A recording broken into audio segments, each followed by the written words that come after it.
Conference call शुरू कर दी। Hello tiger, first of all विश्वास नहीं होता कि मैं द टाइगर के साथ बात कर रहा हूँ। जॉन नाम के एक व्यक्ति ने कहा। उसकी आवाज में खुशी साफ झलक रही थी। हाँ, मुझे भी जब रानी ने कहा कि टाइगर के साथ कॉन्फ्रेंस कॉल है तो मैं भी हैरान हो गया। अरविंद नाम के आदमी ने हंसते हुए कहा, nice to meet you as well.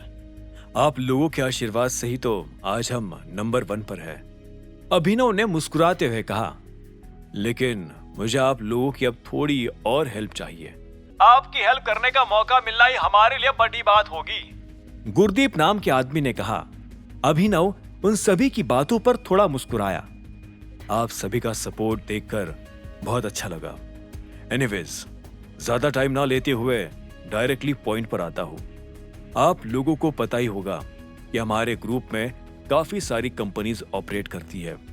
वैसे तो सभी कंपनीज कहीं ना कहीं प्रॉफिटेबल है और अच्छी पोजीशन पर भी है, लेकिन एक कंपनी पीछे छूट रही है जिसे अब हमारे सपोर्ट की जरूरत है। ये कौन सी कंपनी है टाइगर? मेरी इन्वेस्टमेंट रिपोर्ट के हिसाब से तो आपकी सारी कंपनीज फिलहाल सही चल रही है। गुरदीप ने पूछा। यह एक्चुअली वो कंपनी है जो मैं पब्लिक के सामने अभी तक नहीं लाया था। इसमें इन्वेस्टर्स है, पर उन इन्वेस्टर्स का टाइगर ग्रुप से कोई लेना देना नहीं है। हालांकि अब मैं चाहता हूं कि ये कंपनी भी सामने आए और टाइगर ग्रुप के इन्वेस्टर्स ही इस पे इन्वेस्ट करके इसको सपोर्ट करें। अभिनव ने समझाया, जिसके बाद फोन पर कुछ सेकंड्स की चुप्पी छा गई। अभिनव को लगा कि शायद उसने कुछ गलत कह दिया है। तभी जॉन ने बीच में कहा, आपको इसी प्रॉब्लम में हेल्प चाहिए? उसकी आवाज में थोड़ा संदेह भी था। अभिनव को एहसास हो गया कि कुछ तो गलत हुआ है, पर उसने फिर भी कॉन्फिडेंटली कहा, हाँ यही प्रॉब्लम है। इसी वक्त जॉन हंस पड़ा। ये कोई प्रॉब्लम है ही नहीं। आप हेल्प वर्ड का यूज नहीं भी करते तो भी हम आपके एक इशारे पर इन्वेस्टमेंट कर डालते टाइगर। हाँ जी बिल्कुल, मैंने तो अब भी कहा था कि टाइगर की हेल्प कर पाना is a golden opportunity. In fact जहां तक इन्वेस्टमेंट की बात है तो मैं तो आपकी सारी कंपनीज में इन्वेस्ट करने को तैयार हूँ, पर फिर बात यह भी है कि बाकी सारी कंपनीज प्रोटॉन पब्लिशर्स के अंडर ही आती है, तो मेरे हिसाब से तो प्रोटॉन में ही इन्वेस्ट कर देना चाहिए ताकि ऑटोमेटिकली सारी कंपनीज को सपोर्ट मिल जाए। गुरदीप ने समझाया और अभिनव ने उसकी बात पर सिर हिलाकर हामी भरी। Glad to hear that. No we are glad tiger.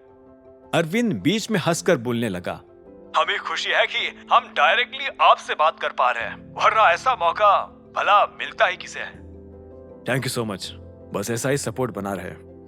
अभिनव ने भी मुस्कुराकर जवाब दिया और फिर कहा, ठीक है तो फिर आगे की इंफॉर्मेशन आपको रानी फॉरवर्ड कर देगी। हम बाद में फिर से जल्दी बात करेंगे। Again thank you guys. Thank you tiger. तीनों की आवाज एक साथ गूंजी और फिर अभिनव ने कॉन्फ्रेंस कॉल खत्म कर दिया। उसे अंदर ही अंदर अपनी जीत महसूस हो रही थी। वही उसके इन्वेस्टर्स को टाइगर से बात कर पाने की खुशी। अपनी फाइल उठाकर अभिनव अब कैबिन के बाहर मीटिंग के लिए निकल गया और बीच रास्ते में ही उसे टीना हड़बड़ी में आते हुए दिखाई दी।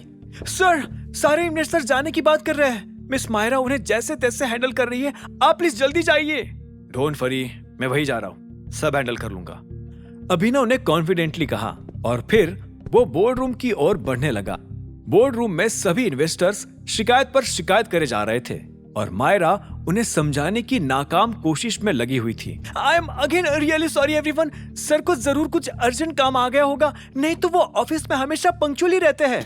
अरे तो अर्जेंट काम सिर्फ उसे ये क्या? हम सब यहाँ फुर्सत में बैठे हैं। नहीं, this is an insult to our valuable time. Pradeep नाम के एक इन्वेस्टर ने गुस्से में खड़े होकर कहा। उसकी बात सुनकर एक महेंद्र नाम के आदमी ने भी सिर हिलाकर भारी आवाज में कहा, और नहीं तो क्या, इसी रीजन की वजह से ना मिस मायरा हम इस कंपनी से बाहर होना चाहते हैं। उस नए मैनेजर को किसी की परवाह ही नहीं है। आखिर उससे मैनेजर बना ही किसने दिया?